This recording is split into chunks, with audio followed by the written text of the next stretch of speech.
नमस्कार दोस्तों, मैं मंजू गिरी अपने यूट्यूब चैनल पर सभी भाई बहनों का स्वागत करती हूं और सभी से निवेदन करती हूं कि हमारा खूब सपोर्ट करें और हमें आप सबके सपोर्ट की बहुत ज़रूरत है।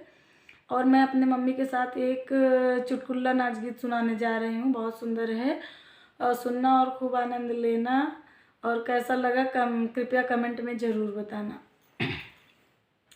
दिल वाले गईले राजा बोतल में भर के, दिल वाले गईले राजा बोतल में भर के, दिल वाले गईले राजा बोतल में भर के, दिल वाले गईले राजा बोतल में भर के, दिल वाले गईले राजा बोतल में भर के। सोने की थाली में जेवना बनाए, सोने की थाली में जेवना बनाए, जेवना जे गईले राजा नासे में पड़ी के, जेवना जे गईले राजा नासे में पड़ी के, दिलवा ले गईले राजा बोतल में भरी के, दिलवा ले गईले राजा बोतल में भरी के।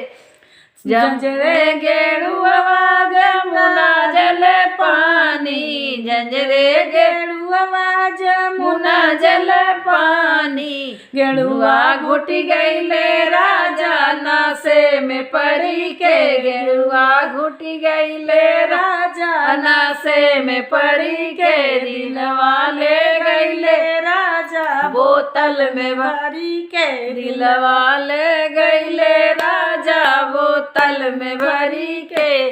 सोन लौंगा इलायची कबीरा जोरायो, लौंगा इलायची कबीरा जोरायो, बिरवा कुछ गईले राजा नशे में पड़ी के, बिरवा कुछ गईले राजा नशे में पड़ी के, दिलवा ले गईले राजा शीशी में भरी के, दिलवा ले गईले राजा बोतल में भरी के।